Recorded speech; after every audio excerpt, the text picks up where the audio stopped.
అందరికీ నమస్కారం.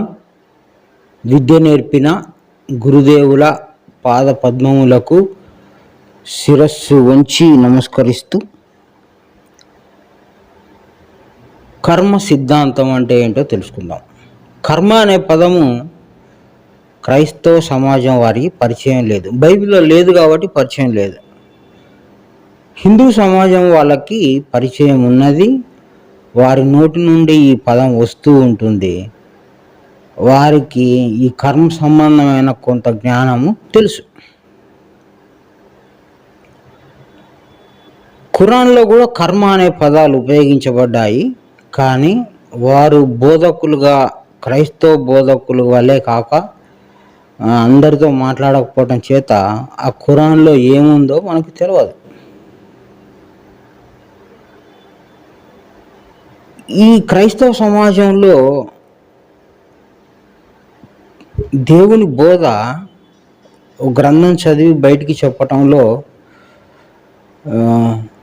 పాస్టర్లు సక్సెస్ అయ్యారు. అందులో ఏం చెప్తున్నారు, భావం సరిగ్గా ఉందా లేదా అని పక్కన పెడితే, గ్రంథం పక్కన పెట్టుకొని చదివి చెప్పటం అనే విధానం క్రైస్తవ సమాజంలో గొప్పగా ఉన్నది.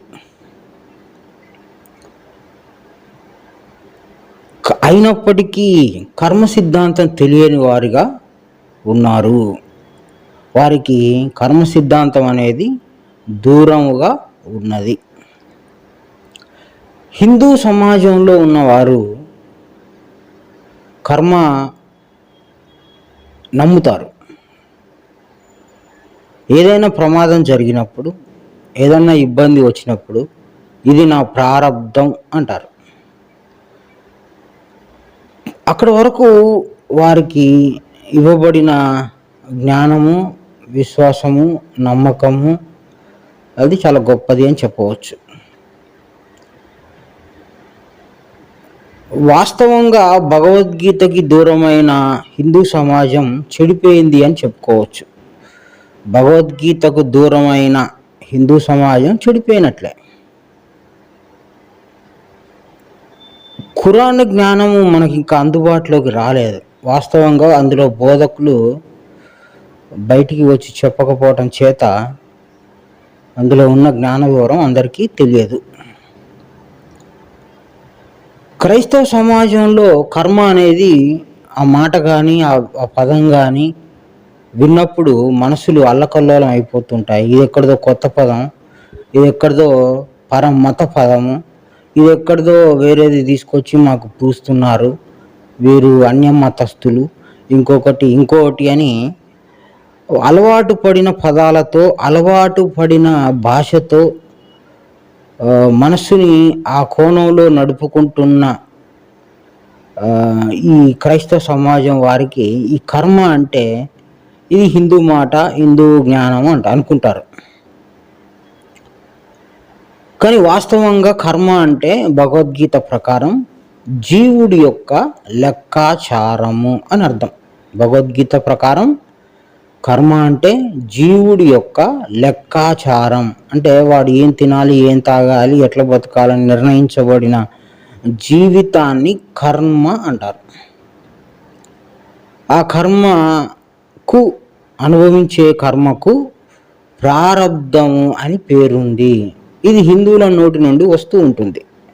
వారికి ఆ జ్ఞాన వివరం తెలుసో తెలియదో కానీ అంటూ ఉంటారు. తెలిసి తెలియక కొన్ని సందర్భాల్లో ప్రతి ఒక్కరి నోటి నుండి ఈ మాట వస్తుంది. ఏది? కర్మ, ఇది నా కర్మ, వారి కర్మ అంతేలే అని. ఇలాంటి పదాలు క్రైస్తవ సమాజం కాదు, ప్రతి మనిషి శరీరంలో నుండి వస్తుంది. ఎందుకు అంటే పూర్వం పెద్దలు ఆ మాట ప్రతి ఒక్కరి హృదయంలో ఉండాలని అది నానుడిగా మాట్లాడడం జరిగింది. వారు చేసిన జ్ఞాన ప్రయత్నము, వారి నాటిన ఈ జ్ఞాన బీజము మనకి కూడా అది తెలియకుండానే వస్తూ ఉంటుంది. అది పెద్దల గొప్పతనము. ప్రతి జీవరాశికి ఒక టైం ఉంది, ప్రతి జీవరాశికి ఒక లెక్క ఉంది. సృష్టిలో ప్రతిదానికి ఒక లెక్క ఉంది. లెక్క లేకుండా సృష్టిలో ఏదీ లేదు. ప్రతి విధానం చిన్నదైనా పెద్దదైనా కొలతలతో ఉన్నది, లెక్కలతో ఉన్నది. ప్రతిదీ గణిత శాస్త్రానికి అందుతూ ఉంది, ప్రతిదీ భౌతిక శాస్త్రానికి, ఖగోళ శాస్త్రానికి అందుతూ ఉంది, రసాయన శాస్త్రానికి అందుతూ ఉంది. ప్రతి సమస్యను కూడా దానికి కొలత ఉంది, లెక్క ఉంది, దానికి పొడవు వెడల్పు అన్ని కోణాల్లో కూడా ప్రతి దానికి ఒక సిద్ధాంత రూపంలో, ఒక గణిత రూపంలో, ఏదో రూపంలో మనం కనుక్కోవచ్చు.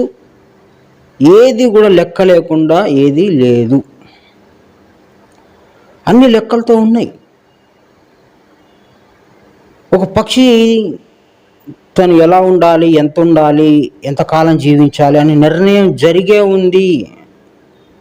ఒక చీమ, ఒక ఏనుగు అన్నీ కూడా ఏ ఆకారం ఎట్లా ఉండాలి, ఎంతకాలం ఉండాలి, వాటికి నిర్ణయించబడకుండా అవి భూమి మీదకి రావట్లేదు, పుట్టడం లేదు, అవి చచ్చిపోను లేదు. రాత లేకుండా చచ్చిపోవు, రాత లేకుండా పుట్టవు.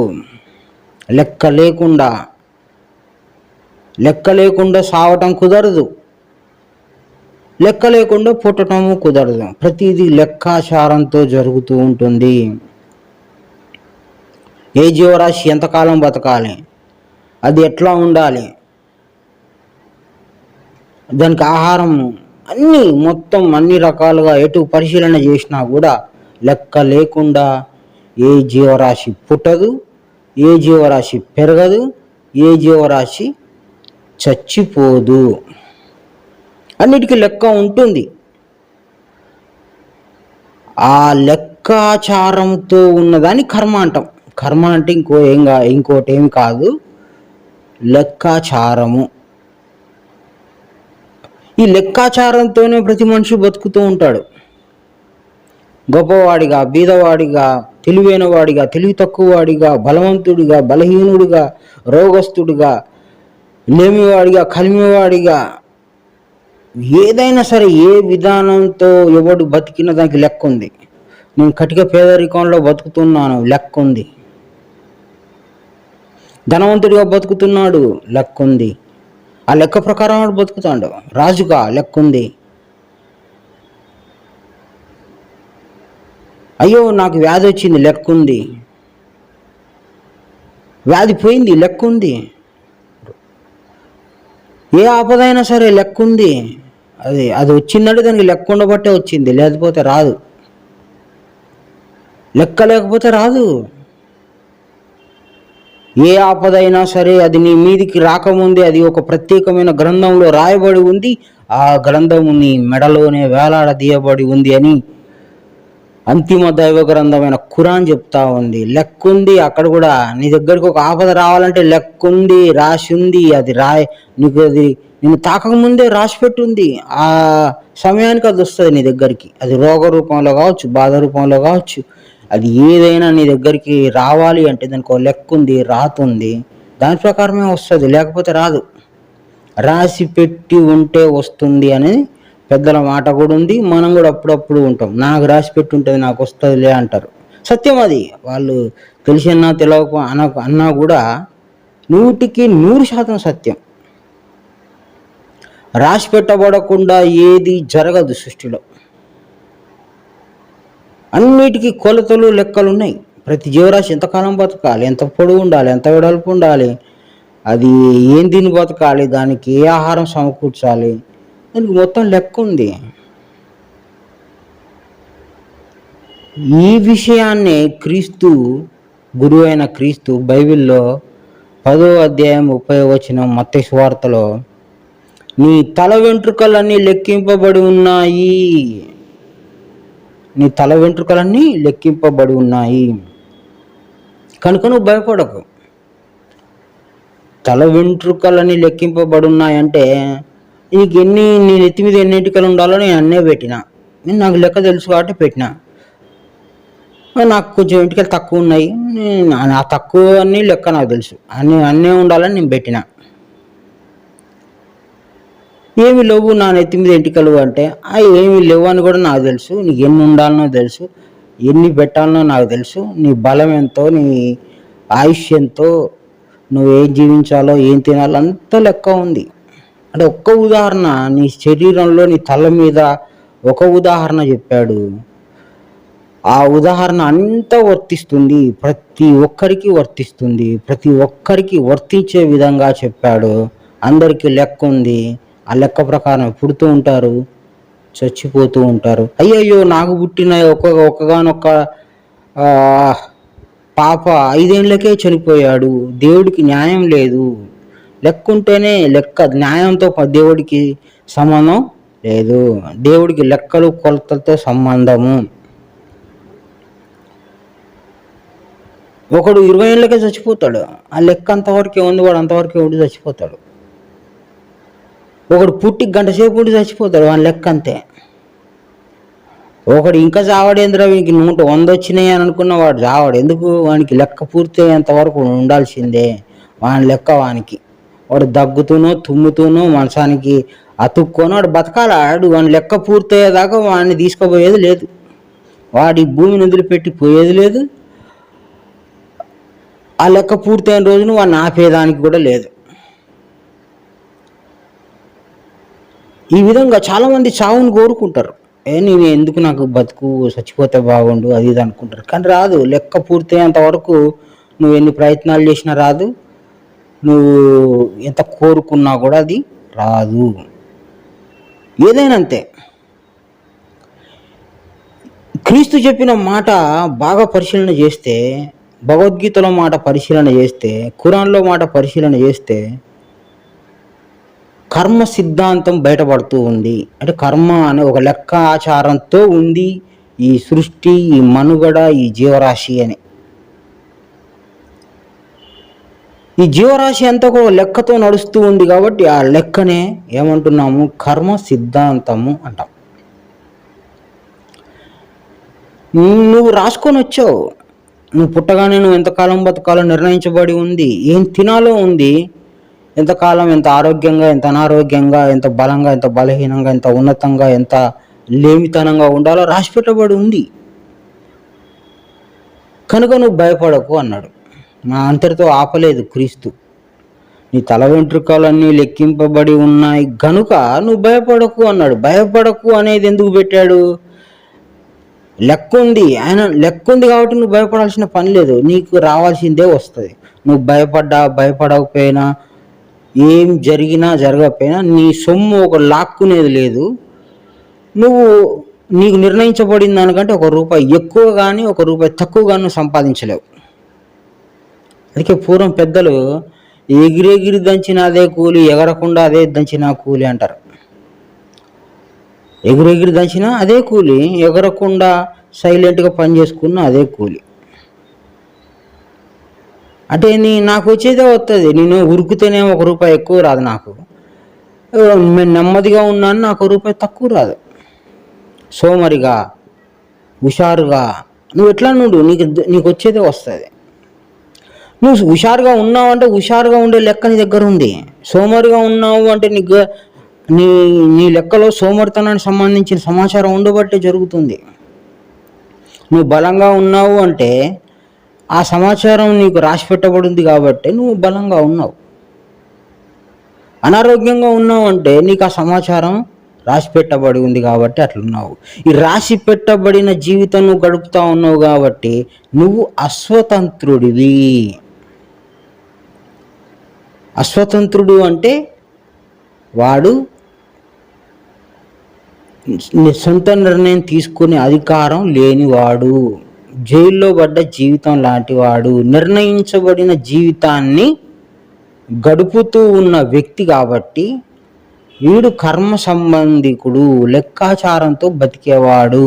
కాబట్టి మనం ఈ లోకంలో లెక్కాచారంతో బతుకుతూ ఉంటాం. మన పక్కన వాళ్ళు అంతే, ఇప్పుడు పుట్టినోడు అంతే, ఇప్పుడు చచ్చినోడు కూడా అంతే.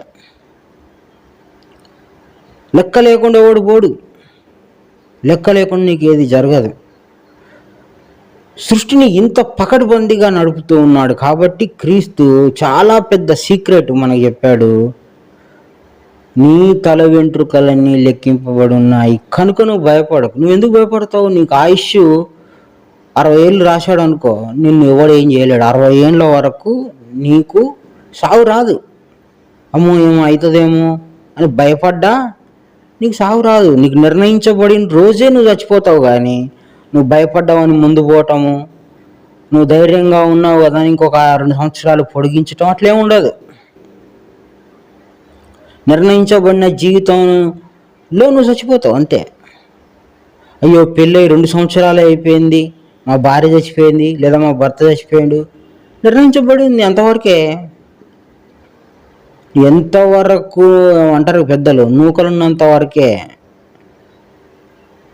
ఎవడన్నా ఏదైనా ప్రమాదం తప్పి బయటపడ్డాడు అనుకో, అబ్బో వానికి ఇంకా నూకలు ఉన్నాయరా అంటారు. అంటే ఏదైనా సరే భూమి మీద వాడికి రాసి పెట్టబడి ఉంటే వాడు బతుకుతాడు, లేచేస్తాడు. వాడు లేచి బతికి ఆ నూకలు ఆ బియ్యం తిని ఆ మొత్తం లెక్క పూర్తి అయిన తర్వాతనే పోవాలి ఎవడైనా. దీన్ని కర్మ సిద్ధాంతము అంటాం. కాబట్టి ఈ కర్మ సిద్ధాంతం తెలియని వారు ఏం చేస్తారంటే, నువ్వు అట్లుండు, నువ్వు ఇట్లుండు, నువ్వు ఇట్లుండు, నువ్వు అట్లుండు అని చెప్తూ ఉంటారు. ప్రతి మనిషికి నువ్వు అట్లుండు, మనం ఇట్లా ఉండాలి, ఆ సంఘంలో స్త్రీలు ఇట్టు ఉండాలి, యవనస్తులు ఇట్టు ఉండాలి, పాస్టర్లు ఇట్టు ఉండాలి, ఇవన్నీ చెప్తూ ఉంటారు. వాడికి లెక్క ఉంది, ఆ లెక్క ప్రకారం నడుచుకుంటాడు. నువ్వు 100 చెప్పినా దొంగగా మారాలని రాసి ఉంటే వాడు దొంగగా మారుతాడు. ఈ రాసి పెట్టబడిన జీవితం ఏదైతే ఉందో దాన్ని నువ్వు మార్చటం కుదరదు. నిర్ణయించబడిన జీవితాన్ని మార్చటం కుదరదు. ఈ నిర్ణయించబడిన జీవితం వాస్తవమా కాదా అంటే, నిర్ణయించబడిన జీవితం వాస్తవమా కాదా అంటే, దీన్ని తెలుసుకోవడానికి కూడా ఒక శాస్త్రాన్ని దేవుడు తెలియజేశాడు. ఈ రాసిపెట్టబడిన సమాచారం అంతా మన తలలో కర్మచక్రము అనే దాంట్లో నిక్షిప్తమై ఉంటుంది. ఈ కర్మచక్రం 12 భాగాలుగా విడదీయబడి ఉంటుంది. ఈ 12 భాగాల్లో పాపము, పుణ్యము, పాపపుణ్యాలు అని 3 భాగాలుగా రచించబడి ఉంటుంది. ఈ కర్మచక్రం యొక్క వివరాన్ని జ్యోతిష్ శాస్త్రం ఆధారంగా తెలుసుకోవచ్చు. ఇది ఒక శాస్త్రం పెట్టి నువ్వు తెలుసుకోవాలంటే ఈ కర్మ విధానాన్ని ఈ శాస్త్రం ఆధారంగా తెలుసుకోవచ్చు అని గురువు గారు ఒక శాస్త్రాన్ని పెట్టడం జరిగింది. ఆ శాస్త్రం పేరు జ్యోతి శాస్త్రము లేదా జ్యోతిష శాస్త్రం. ఇది చాలా శ్రమతో కూడుకొని ఉన్నది. దీనికి గణిత శాస్త్రము, ఖగోళ శాస్త్రము, లెక్కలు కట్టాలి కాబట్టి, గోళము అంటే మనకి గ్రహాలు ఎన్ని ఉన్నాయో వాటి ఉనికి ఏందో తెలుసుకోవాలి, అవి కర్మచక్రంలో ఎట్లా పనిచేస్తాయి, ఏ భాగంలో ఏవి ఉన్నాయి అని లెక్కలు కట్టి వాటికి సంబంధించిన అధికారాలు, వ్యతిరేకతలు, అనుకూలతలు ఇట్లా ఈ విధంగా లెక్కలు కట్టి ఒక మనిషి యొక్క ఈ నిర్ణయించబడిన జీవితాన్ని కనుక్కునే అవకాశము జ్యోతిశాస్త్రం ద్వారా ఉంది. ఆ శాస్త్రాన్ని పరిశీలన చేస్తే ఈ కర్మచక్రంలో విషయాలు బయటపడతాయి. అంత శ్రమ చేయలేక ఒకటేసారి ఖండిస్తారు. అవన్నీ తప్పు, మన జీవితం మనమే రాసుకుందాం, మన తలరాత మనమే రాసుకుందాం అంటారు. అంటే ఈ శ్రమ అంతా పడలేక, ఈ పరిశీలన చేయలేక, ఈ విధానం అంతా కనుక్కోలేక. ఒక ప్రింటింగ్ ప్రెస్లో మేము పనిచేస్తున్నప్పుడు అక్కడ క్యాలెండర్ ప్రింట్ అవుతుంది. డిసెంబర్ మాసంలో క్యాలెండర్ ప్రింట్ అవుతుంది. అక్కడికి క్రిస్టియన్ పాస్టర్ ఒక అతను వచ్చి, ఎందుకు సార్ ఈ క్యాలెండర్లు ఏందో రాసులంట, అదంట, తిథులంట, నక్షత్రాలంట, ఇదంతా ఏందండి, మనుషుల్ని మాయ చేయటం కదా అది ఇది అని చెప్పి మాతో మాట్లాడడం జరిగింది. మేమేమన్నామంటే, ఇప్పుడు ఈ క్యాలెండరు ఇంకా సంవత్సరం రాకముందే ప్రింట్ అయి ఉంది రెడీగా. ఈ క్యాలెండర్ తీసుకొని దగ్గర పెట్టుకోండి. వచ్చే నెల జనవరికి ఇక్కడ పౌర్ణమిని రౌండ్గా గీసింది కదా, ఈ పౌర్ణమి రోజు చంద్రుడు పౌర్ణమిగా ఉన్నాడు అనుకోండి, అప్పుడు ఈ శాస్త్రం కరెక్టే కదా. ఇంకా రానే లేదు ఆ నెల, అయినా ఇతడు 2-3 నెలల కిందటే ఈ శాస్త్రాన్ని రాసి డిటిపి చేయించి క్యాలెండర్గా ముద్రించడం జరిగింది. ఇంకా రాలేదు, ఆ నెల రాలేదు, అక్కడ ఏముంటుందో కూడా తెలియదు. ఈ చంద్రుడు పౌర్ణమిగా ఫలానా రోజు ఉంటాడని ఇక్కడ రాసి పెట్టిండు.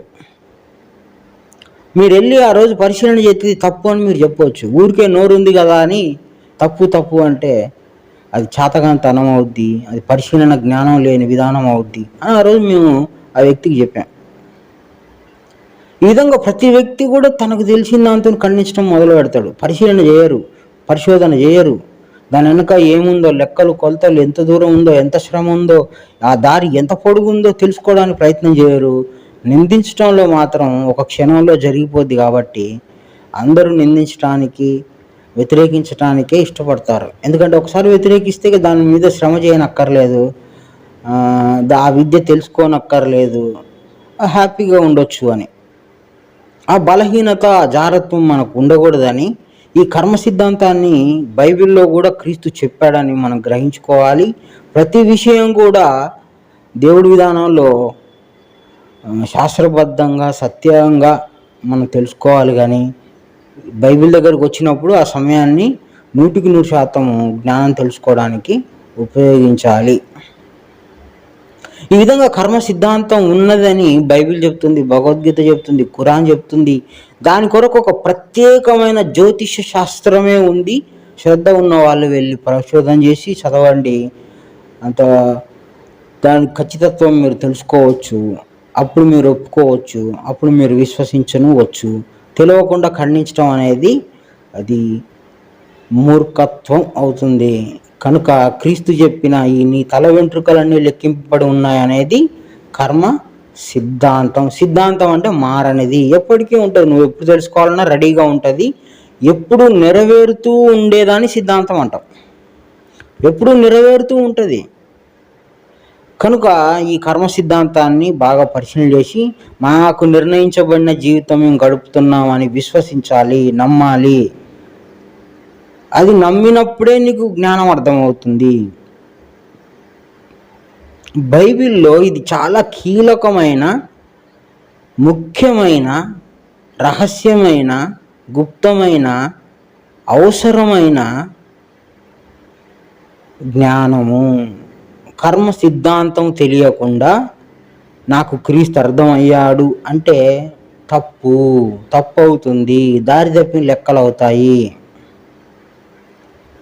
ఎందుకు అంటే నేను స్వయం నిర్ణయాలు చేసుకోలేని వ్యక్తిని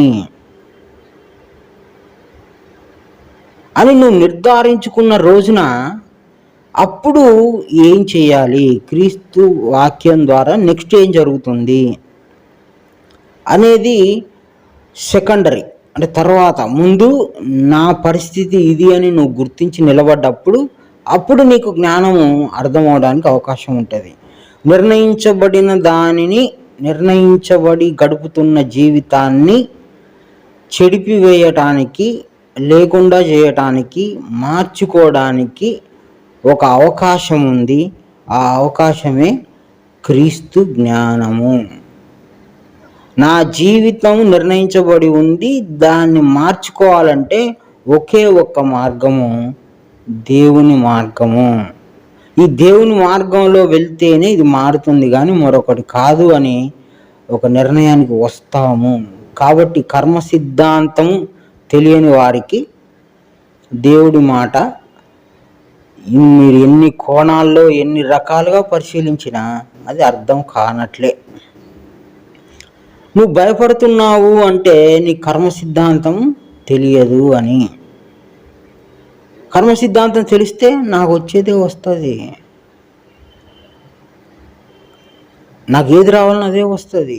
మరణం నాకు ఏ టైంలో రావాలని అదే వస్తుంది. ఆస్తి, రోగం, బాధ, అవమానం, ఏదైనా సరే, గౌరవం, అవమానం, ఏదైనా సరే నిర్ణయించబడిన సమయానికి అది వస్తుంది. ఒకవేళ నిర్ణయించబడలేదనుకో రాదు, నిర్ణయించబడకపోతే రాదు. నువ్వెంతో మార్చుకోవాలనుకున్నా నీకు నిర్ణయించబడిందే వస్తుంది, ఇంకోటి కాదు. కాబట్టి నిర్ణయించబడిన జీవితం అని నిర్ధారణ చేసుకొని విశ్వసించినప్పుడు అప్పుడు బైబిల్లో అనేక విషయాలు, అనేక జ్ఞాన విషయాలు మనకి తెలియబడతాయి.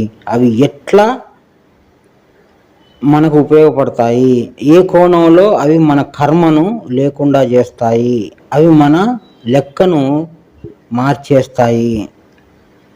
ఈ విధంగా మనం కొంత గ్రహింపు చేస్తే కనుక ఈ ముందు మనం ఏంటిదో తెలుసుకోవాలనేది క్రీస్తు చెప్పాడు. నువ్వు భయపడుతున్నావు అంటే నీ కర్మ సిద్ధాంతం తెలియదు అని అర్థం. కర్మ సిద్ధాంతం తెలిసిన వాళ్ళు భయపడరు అని అర్థం. భయం అంటే ఏదో జరుగుద్ది అని, ఉన్నదేమో నీకు జరుగుతుంది కానీ లేనిది జరగదు అని క్రీస్తు చెప్తూ ఉన్నాడు. లేనిది నీకు జరగటానికి అవకాశమే లేదు. ఒక ఇద్దరు తల్లిదండ్రులు వాళ్ళ కూతురు ఎదిగి 18 సంవత్సరాలు వచ్చినాక ఒక నలుగురు రేప్ చేసి చంపేస్తారు. ఇది మన న్యూస్లో కూడా విన్నాము, చూస్తున్నాం. అల్లారు ముద్దుగా పెంచుకున్న కూతురు ఆస్తిపాస్తులున్నా అధికారాలున్నా తన ప్రాణాన్ని కాపాడలేకపోయామని కుమిలి కుమిలి ఏడ్చే తల్లిదండ్రులు, వారి దగ్గర అధికారం ఉండవచ్చు, లైసెన్స్డ్ రివాల్వర్లు ఉండొచ్చు, బలం ఉండొచ్చు, కండలు ఉండొచ్చు, పేరుండొచ్చు, ఎన్నున్నా జరగాల్సిన కర్మ జరిగి తీరుద్ది.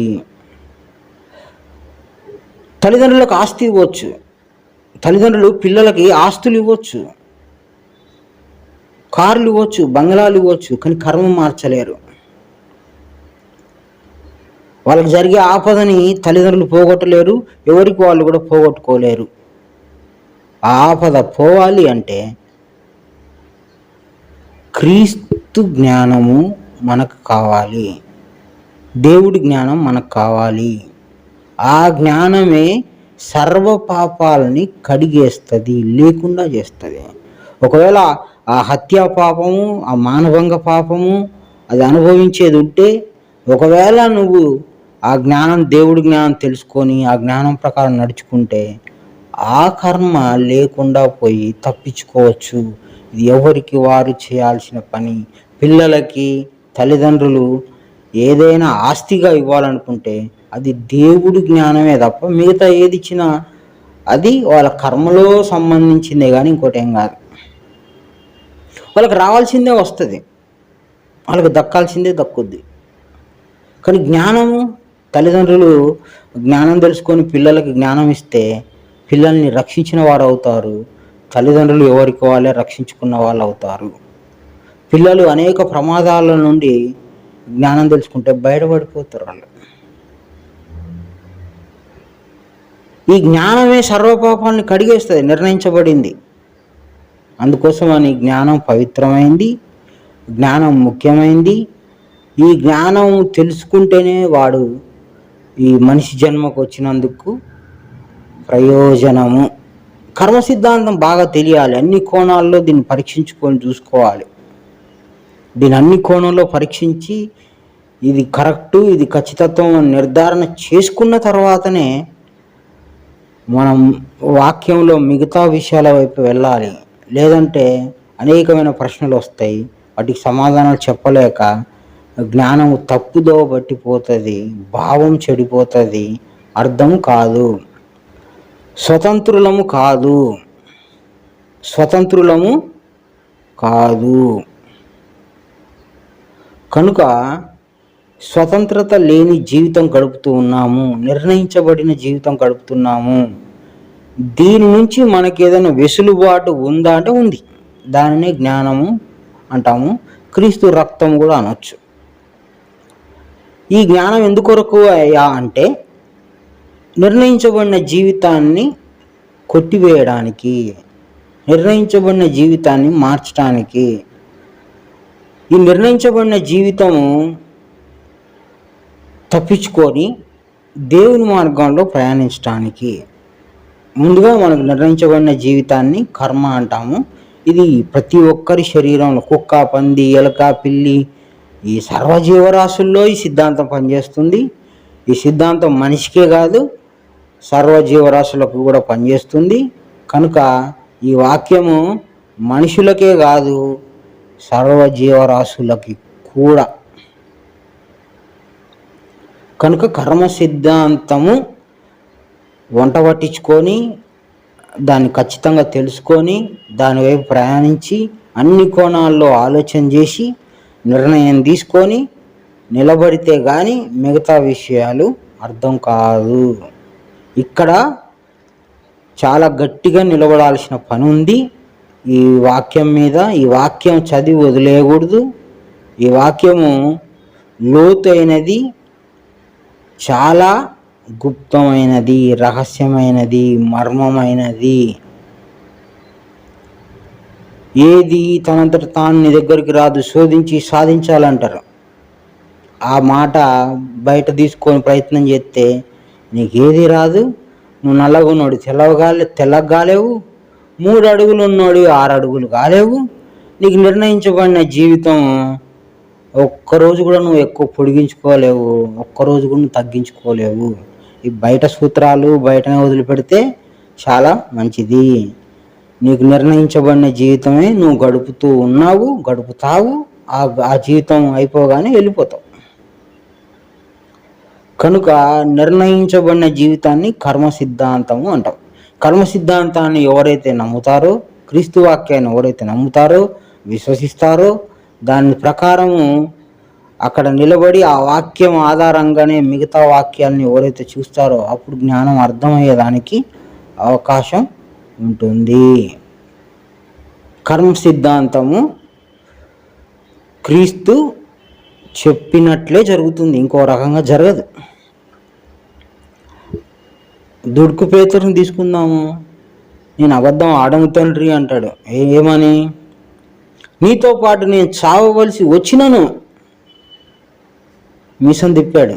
నీతో పాటు నేను చావవలసి వచ్చినను నేను నెరుగనని అన్న తండ్రి.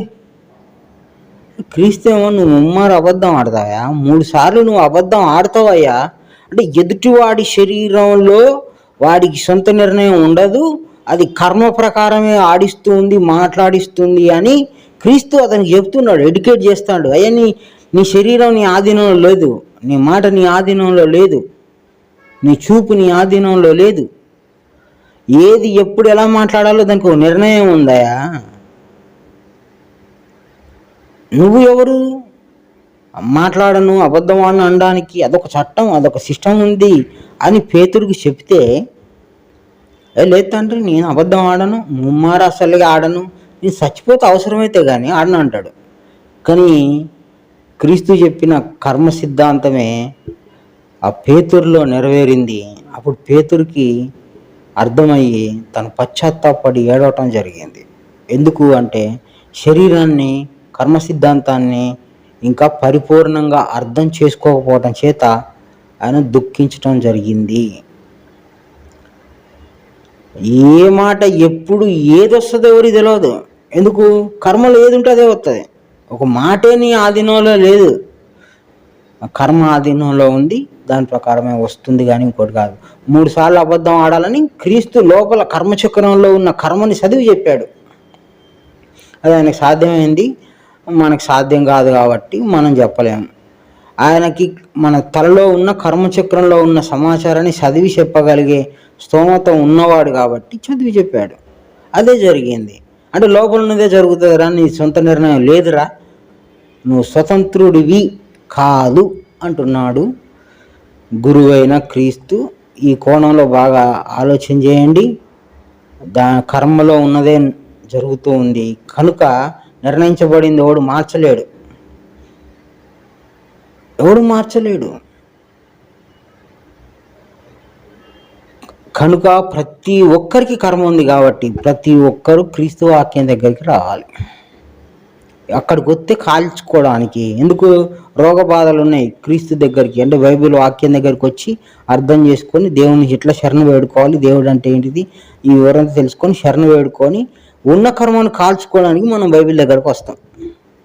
ఉన్న పాపాలని లేకుండా చేసుకోవడానికి, కడుక్కోవడానికి బైబిల్ దగ్గరకు వచ్చి బైబిల్ చదువుకొని ఆ బైబిల్ ద్వారా మన పాపాలని అంటే కర్మలని, పాపం అన్న కర్మ అన్న ఒకటే, ఈ పాపాలని లేకుండా చేసుకోవడానికి వస్తాం. ఆ పాపమే లేకపోతే బైబిల్తో మనకు పని లేదు. కనుక పాపం అందరికీ ఉంది. తెల్లబట్టలు వేసుకొని వాడు ఎంత పెద్ద కోటీశ్వరునో వానికి ఉంది, మురికాలలో తిరుగుతున్న వానికి ఉంది, కుక్కకు ఉంది, పందికి ఉంది, నక్కకు ఉంది, అన్నిటికీ ఉంది కర్మ. అందరూ దేవుడి దగ్గరికే రావాలి. సరే మిగతా జంతు జీవరాశులు పక్కన పెడితే మనకి దేవుడి దయ వల్ల గ్రంథం ఇచ్చారు కాబట్టి అక్షర రూపంలో అక్కడికి వచ్చి మన పాపాలని కడుక్కోవాలి. ఏమన్నాడు క్రీస్తు? నా రక్తమే, నా జ్ఞానమే సర్వ పాపాలని కడిగేస్తుంది.